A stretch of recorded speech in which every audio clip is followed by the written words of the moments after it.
have something special. You have greatness within you. It has been said that 87% of people allow the fear of failure to outweigh their desire to live their dreams. And our special guest today, Deborah Brown, she has written a book and she has built a company around the title Leap to Your Best Self. Thank you so much for joining us today. Thank you for having me, Les. Now, I want to know, how did you come up with the title Leap to Your Best Self?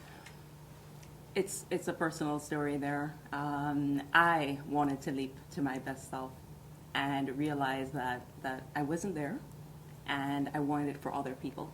So you realized that you weren't there, you wanted it for other people. And so what did your life look like at the time when you weren't there? When I wasn't there, I was traveling a lot. I had nothing called balance of life, and I sacrificed a lot. Friendships, just missing family gatherings, and special moments, and healthy lifestyle just was non-existent for me. I just did not have that balance. A friend of mine was living like what you're describing, traveling a lot, living out of a suitcase and in and out of hotels, and her friends got together and bought her a dog and named it Life so she could have one. Oh no. So you didn't have a life. No. And so when did you get to the point where you said, you know what, I can't do this anymore? I think it was at the end of an 80-hour week. 80 hours? Yes, an 80-hour week, and I realized that there was just much more to life than this. This was not what I wanted, and I decided to take the steps to get there. And my first step was realizing where I was and that it was not the life I loved. And so so the first step is awareness and acknowledging where you were. What's the second step that you would recommend to people? The second step is once you've accepted the life you've already created, it's really looking at where you want to go, creating that vision. And that's why I actually consider myself a vision partner, because I love that step in helping people discover if they don't have clarity, helping them discover what their vision is. So you become their accountability partner. Somewhat, yes. You know, there's studies that support that said you have a 41% greater chance of achieving your goal when you have a vision partner or an accountability partner that will keep you on point. Yes. I agree. And what's the third thing that you suggest? Third thing, once you know where you want to go, it's looking at that gap and the actions needed to fill that gap to take you where you want to go. And so what were the things, the action steps that you took to fill the gap, to build yourself and create a bridge for yourself so that you can create the new life? One important piece for me was really having mentors. I find that it's really important to have people who not only hold your vision for you, but even see a greater vision for you than you can even imagine for yourself. And that's what I want to be for other people as well. What is the biggest setback you ever had to deal with yourself in terms of your business or your personal life, and how did you get through it?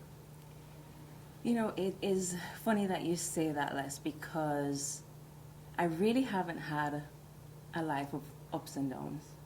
And I just don't have the rags to riches story. I think the biggest thing for me was to really rise above a life that was already great.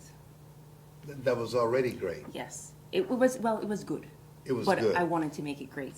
Yes. And it was a life that I didn't have to change, because by an outsider looking in, it was okay. Pretty good. Yeah, it was pretty good, all right, comparatively speaking. Right. But you knew, since greatness is possible, then being good is not enough. Exactly.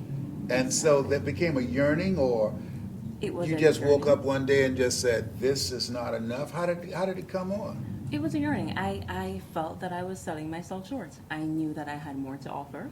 I had a greater contribution to make, and I just wasn't doing it. You know, that is something you said, that you were selling yourself short. I did that for 14 years. I could have been doing what I'm doing now longer, but for 14 years I sold myself short. I said, you don't have a college education, Les. You never worked for a major corporation. You were labeled educable, mentally retarded. You can't possibly create a new life. You making good money, $10 an hour in the Miami Sanitation Department. Okay, you know, but I didn't call myself a garbage collector. I said, I'm a sanitary technician, you know. But I was selling myself short. But you got to fake it till you make it. So when you think about, there are a lot of people selling themselves short.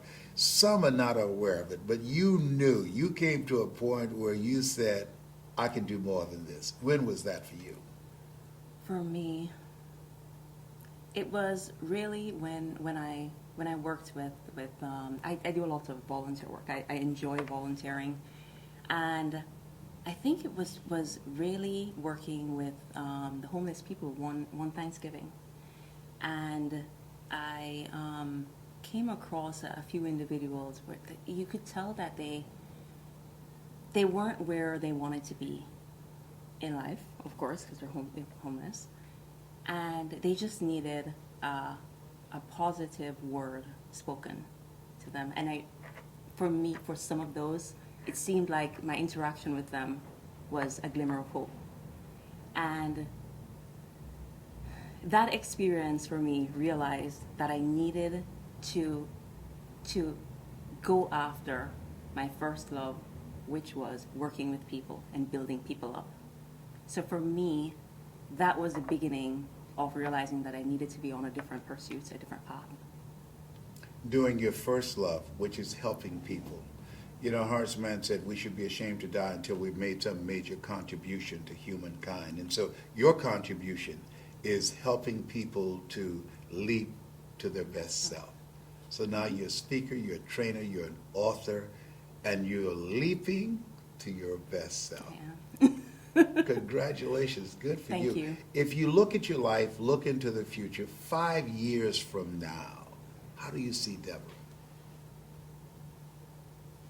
I see Deborah living, not just making a living. Mm-hmm. Give me something else. I see Deborah with the life that she loves, the life she created. That she created, as opposed to life that has been given to her. Exactly. All right, continue to lead and grow your wings on the way down. Her name is Deborah Brown, and she encourages people to leap to your best self. Don't procrastinate, don't wait around. Write the vision and run with it. You have something special. You have greatness within you. I'm Mrs. Mamie Brown's baby boy. Don't forget that greatness you have in you. That's my story, and I'm